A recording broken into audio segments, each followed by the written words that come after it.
você for capaz. Isso vai ser divertido. Eu reassisti pela, sei lá, terceira vez o filme Gato de Botas 2. Esse filme maravilhoso, esse filme incrível da DreamWorks. Inclusive, talvez eu tenha assistido o filme pra tentar fazer um pouco de as pazes com a DreamWorks, que a gente tá precisando se reconciliar. E eu notei coisas, detalhes inacreditáveis nesse filme agora, prestando mais atenção, que eu não tinha reparado na primeira vez que eu vi, e nem na segunda. E olha que na segunda vez eu notei um monte de coisa, mas não tive tempo de fazer vídeo aqui pra vocês. E é por isso que hoje, nesse vídeo aqui, eu quero discutir com vocês e mostrar pra vocês coisas que tornam esse filme ainda melhores. Detalhes envolvendo o lobo, o perrito e o gato de botas também, é claro, né? Tem muita coisa aqui, cara, que eu literalmente descobri agora, reassistindo o filme. E você vai falar que eu tô fumando banana, mas eu acho que agora sim eu tenho certeza de qual história, de qual conto de fadas é o lobo desse filme aí. Sim, ele é de algum lugar, ele não é apenas aquela figura que você sabe qual é. Ele vem de um lugar e eu vou te mostrar nesse vídeo. Vamos nessa, roda aí. Fala galera, eu sou o Imaginago, bem-vindos a mais um vídeo. E é impressionante, toda vez eu assisti esse filme uma vez, achei incrível, fiz um vídeo aqui, assisti de novo, não fiz um vídeo porque metade da internet já tinha feito vídeos com todos os easter eggs aleatórios de Gato de Botas 2 e eu não consigo competir com isso porque eu vou demorar tanto pra postar o vídeo que 300 tiktokers já postaram. Mas, o que eu posso dizer aqui, eu assisti pela terceira vez, a terceira vez ninguém posta, a terceira vez, meu irmão, tem coisas que melhoram o filme pra mim de, sei lá, nota 10 pra 15, 20. E é aquela coisa que te faz pensar como que esse mesmo estúdio aqui que lançou o filme tem 2 anos. Gato de Botas não tem nem 2 anos. Como que esse mesmo estúdio lançou Kung Fu Panda 4? Antes de falar do lobo, que, cara, é tanta coisinha, eu quero falar do perrito, que também tem uma coisa muito legal nele que eu notei, junto com teorias que eu já tinha ouvido falar na internet, que eu falei também em algumas lives. Mas vamos oficializar aqui o seguinte: o lobo, em algum momento da vida, salvou o perrito da morte. O quê?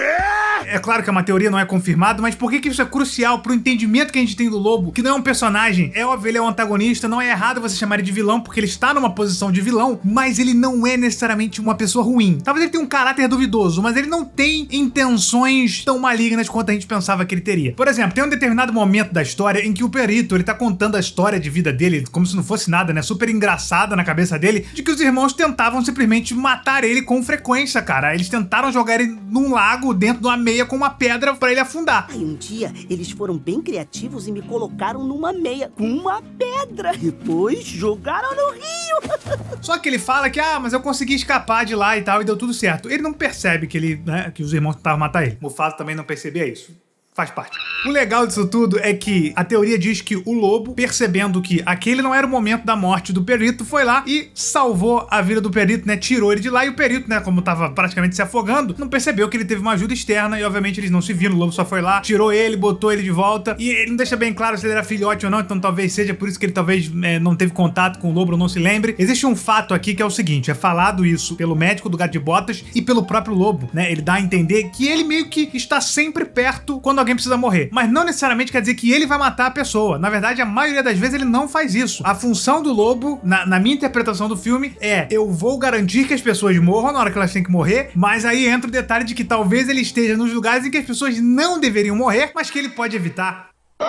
É fato, inclusive, que o lobo aparece no fundo, dá pra ver tem aquela primeira luta do Gato de Botas, né, quando ele enfrenta aquela estátua gigante lá, aquele troço gigante que tem um sino. Ali, nesse momento aí, no meio da multidão, o lobo tá claramente, tipo, tá bem óbvio, né, porque esse momento é muito rápido no filme, tá em câmera lenta. Ele tá esperando acontecer a morte do Gato de Botas. Eu acho bizarro que o filme, ele dava claros sinais de que o lobo era a própria morte, né, inclusive na borda, né, de cada morte retratada do Gato de Botas tem um desenho inacreditável, explícito do lobo bem ali na ponta, mas você não olha pra ponta, você olha pro meio. Ele tá na multidão ali esperando a morte do Gato de Botas acontecer, ele não provoca a morte, foi o Gato de Botas, inclusive, que resolveu enfrentar a estátua gigante, né, aquele golem bizarro gigante. Mas o lobo tá ali, meio que garantindo que ele vai morrer agora. E ele morre.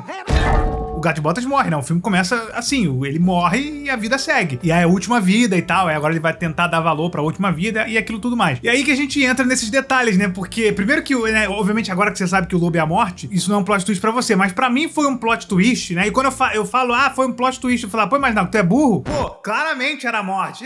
eu tenho um pouco fico na dúvida de que se vocês realmente pegaram de primeira, mas assim, em vários momentos do filme fica claro, né, que ele é a morte, mas eu achei que ele representasse a morte, não que ele fosse literalmente a morte. Sabe a morte, aquele ceifador, né, que tem geralmente representado uma caveira lá, o pulo-osso, o Billy e uma foice? Aquilo é um ser mítico literal, né, uma entidade literal. Eu sou a morte, nua e crua. Eu não achei que eles fossem levar pra esse nível de entidade. Eu sabia que ele tava representando a morte porque estava muito claro o filme inteiro, que era um filme sobre morte, sobre você valorizar a sua vida. Mas o fato dele ser literalmente a morte, cara, me deixou muito... Cara, nossa, vem só comigo que você vai ver que o negócio é muito mais profundo. Primeiro de tudo, o lobo, né, e sempre vem essa pergunta quando a gente tá falando de morte, né, da morte literal. Ah, mas será que ele é onipresente? Será que ele tá em todo lugar ao mesmo tempo? Pode ser. Existem algumas versões da morte que ela é onipresente, ela tá sempre em todo lugar, mas eu acho que o lobo não necessariamente seja. Até porque eu acho que esse reino do Shrek é bem pequeno, né, esse mundo do Shrek é bem pequeno. Eu acho que ele tá nos momentos em que pode haver um desbalanço do equilíbrio natural das coisas, ou seja, em um momento em que ele tem que garantir que a pessoa vai morrer, porque talvez ele escape da morte no momento que ele tem que morrer, o lobo vai aparecer. Ou em um momento em que ele tem que impedir que alguém morra na hora errada. O Perito não tinha que morrer afogado naquele momento, né, pelos seus irmãos. O lobo foi lá e salvou a vida dele e seguiu a vida, não se relacionou com ele, só salvou e seguiu a vida, mantendo sempre o equilíbrio desse mundo. E aí ele vai atrás do Gato de Botas, e isso, apesar de ser crucial, muita gente não entende o porquê que ele tá indo atrás do Gato de Botas. Não é necessariamente porque, agora ele tem que morrer. Pelo contrário, o Gato de Botas não deveria morrer nessa última vida, porque meio que ele, sabe, ele sabia que era a última vida dele. Só que o lobo foi desafiado pelo Gato de Botas sem mesmo o gato saber, né? Porque quando você desvaloriza a sua vida, quando você não tem medo da morte, no sentido de que você não liga, você é irresponsável pra caramba, você tá provocando a morte, você tá chamando ela, e ela veio. Então o lobo, ele vai ativamente tentar matar o Gato de Botas, cara, justamente porque o Gato de Botas achava que ele era imortal, achava que ninguém podia derrotar ele, sendo que ele literalmente morreu, né, por várias vezes antes até aí. Você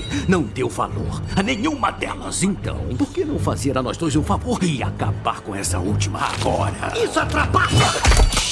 Não conta. Outro sinal claro do filme de que o lobo era de fato a morte é a cena em que ele aparece com duas moedas nos olhos, né, simbolizando aquele antigo ritual funerário dos vikings, né, que eles são enterrados com duas moedas no lugar dos olhos, moedas de ouro. E é aquilo, né, é claro, né, mais uma vez, nossa, tá muito claro. Tá claro que ele representa a morte, mas não que ele era literalmente a morte. Eu acho que o plot twist, ele tá exatamente aí, que tipo assim, uou, não só tá fazendo uma lição de moral aqui e representando a morte de maneira metafórica. Não, você é a morte, rapá. O que eu tô querendo dar destaque nesse vídeo aqui, né, além das teorias que eu vou falar também, é que o lobo poderia ser um vilão genérico. E assim, genérico no sentido não negativo, mas genérico em que ele não precisa ser literalmente a morte. Ele só poderia ser um vilão, um caçador de recompensas, que é o que o filme apresenta pra gente inicialmente. Ele é um caçador de recompensas que tá indo atrás do Gato de Botas e que é um psicopata e que gosta de ver o Gato de Botas com medo e tá caçando ele lentamente pra poder mexer com o psicológico dele. Só isso, ele já seria um vilão incrível. O Imaginário tá aqui no YouTube que nem um otário. Nossa, DreamWorks entregou um vilão absurdo, o cara é psicopata. Mas não, os caras foram ainda mais a fundo. Você imagina que esses mesmos caras foram os caras que fizeram aquela camaleoa em Kung Fu Panda 4, com personagem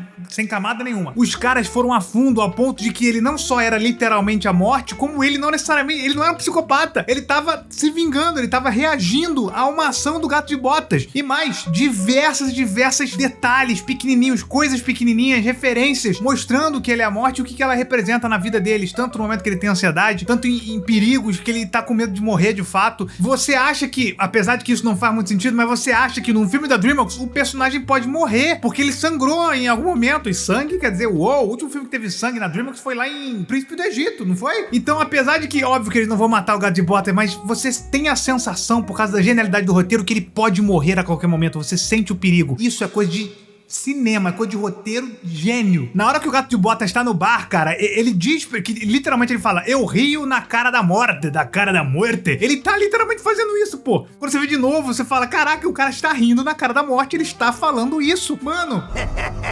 El Gato de Botas ri na cara da morte. E é aquilo, eles disfarçam isso, né, de que ele tá com capuz e caçando o Gato de Botas, dizendo que ele é um caçador de recompensa. Ele tá, inclusive, com o cartaz dele. Então você tá sempre tendendo pra genial agora. Os caras pegaram um caçador de recompensa e ele tá o tempo inteiro flertando com a morte do Gato de Botas. Ele representa a morte, mas, mais uma vez, ele não representa, ele é. DreamWorks, quando que esse cometa vai passar de novo nos cinemas, cara? Aliás, detalhe importante que muitas pessoas esquecem. Não é fato isso, mas é bem possível que o Gato de Botas Botas, né, ele tenha matado pessoas no passado. Acho que eles nunca vão assumir isso, mas ele é introduzido em Gato de Botas 2 como um assassino caçador de recompensas, tanto que o Rei Harold, né, o pai da Fiona, contrata ele e com muito medo, ele inclusive era temido, né, ele tinha uma sala específica num bar de galera barra pesada, a galera barra pesada tinha medo do Gato de Botas, provavelmente porque ele matava por dinheiro, ele era um caçador de recompensas, ele era como o lobo, e você percebe que o lobo, ele mata, sabe, ele não tem nenhum problema em matar, ele tenta matar, inclusive, algumas vezes o Gato de Botas. Então, caçador de recompensas no universo de Shrek tende a ser a mesma coisa que assassino, porque tem aquela coisa, vivo ou morto, eu acho que ele sempre entregava morto o Gato de Botas. Então, olha o detalhe, né, olha como é que ele desafia o lobo, olha como é que ele e o lobo são mais parecidos do que a gente imagina, porque inclusive muita gente subestima o Gato de Botas, tá? A galera fica falando, pô, mas aí nada a ver o Gato de Botas no final lá, enfrentar o lobo de igual pra igual. Como assim nada a ver? O cara foi introduzido no universo de Shrek como um grande apelão, inclusive. Ele é overpower, claro, ele não vai lançar um Kamehameha, mas ele é brabo. Ele sempre foi temido, ele era temido pelos maiores vilões do universo de Contos de Fadas, você inclui todos aí. Outra coisa, na hora que o lobo enfrenta o Gato de Botas pela primeira vez, a gente vê, né, esse frame inacreditável, um reflexo nas duas foices dele, do Gato de Botas assustado, sabe? Ele tá na última vida, ele sente que o lobo, ele é um desafio real pra ele, porque ele é igual ele era no passado, provavelmente, e esse reflexo dele nas foices. E aí tem um paralelo com essa cena no final do filme, onde o lobo agora, né, se você perceber, ele tá refletido na própria lâmina, assim como o Gato de Botas estava antes, só que agora é ele que tá recuado, é ele que tá perdendo a luta, é ele que tá na desvantagem, cara. E aí é o que eu falo, né, que torna um filme diferente do outro, né, que às vezes você vê uma animação que é legal, é bacana, é divertido, valeu a pena ver, mas tem animação que vai por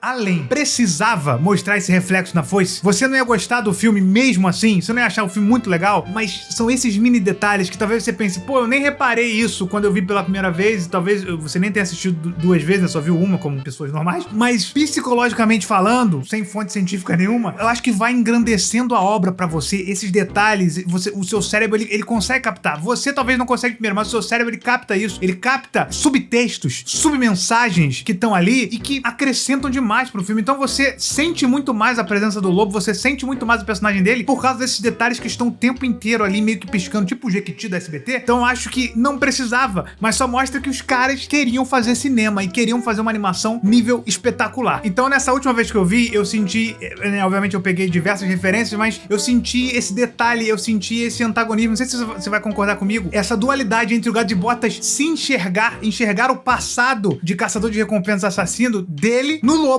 Então ele sente o medo do lobo pela primeira vez. Pô, por que ele não sentiu medo, por exemplo, do gigante do sino? O gigante era amedrontador. Por que ele não sentiu medo, por exemplo, de jogar carta lá com os cachorros e tal? Porque pela primeira vez ele se viu no lobo. E é isso que eu tô perguntando pra você, se você concorda comigo. Ele viu que, tipo assim, caramba, esse cara me lembra eu mesmo no passado. Então ele é capaz de me derrotar. Ele é capaz de me matar como eu matava a galera. Essa é a minha teoria aqui, não é fato. É a interpretação que eu tive por causa dos reflexos e por causa do passado do Gato de Botas que a gente conhece, beleza? Agora eu quero falar aqui de uma coisa que é sempre polêmica, porque as pessoas, às vezes, não pensam. Não tô dizendo que eu sou gênio, não. Mas as pessoas, quando eu falo, elas nem sequer refletem. Elas já respondem no automático. Não sei se tem alguém falando isso aí, a galera só repete. Mas calma, beleza? Vem comigo. O lobo, esse lobo que você tá vendo, a morte, ele é o lobo mau, beleza? Imaginago, meu Deus, não, ele é literalmente a morte. Quantas vezes eu não li isso, essa correção imbecil, que não faz o menor sentido, pô. Ele é literalmente a morte e ele é o lobo mau ao mesmo tempo. Isso tá no filme!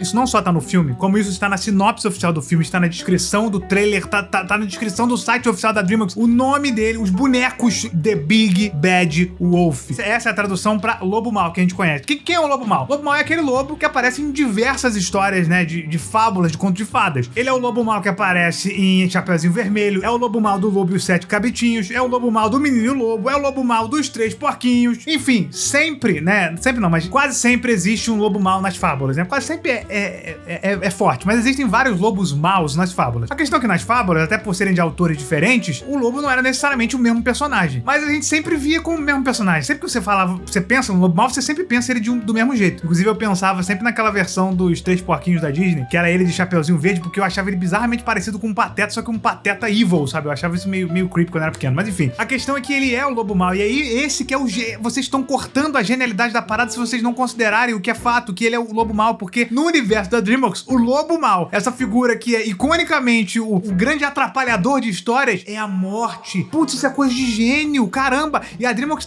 ela usa personagens de conto de fadas, então é claro que o lobo mau seria a morte. E aí, é claro, aparece aquele lobo lá, todo otário, lá do filme do Shrek, né? Que aquele lá é o lobo da Chapeuzinho Vermelho, que inclusive ele fica vestido lá de vovozinha e tal. Mas é legal você perceber que, beleza, no universo de Shrek é fato que existem vários lobos maus, né? E que talvez um lobo possa ser o lobo de duas histórias, mas que existem dois lobos diferentes. Tem esse lobo aqui e tem aquele lobo lá, por enquanto, que a gente sabe. Esse lobo é a morte. E o mais legal de tudo, cara, é que a gente pensa, pô, mas qual que ele é? Eu acho que eu já fiz um vídeo tentando descobrir que lobo que ele é, mas eu não lembro o que eu falei naquele vídeo. O que eu penso agora, assistindo esse filme agora, pela terceira vez, é que ele é o lobo dos três porquinhos, cara. Ele é o lobo dos três porquinhos.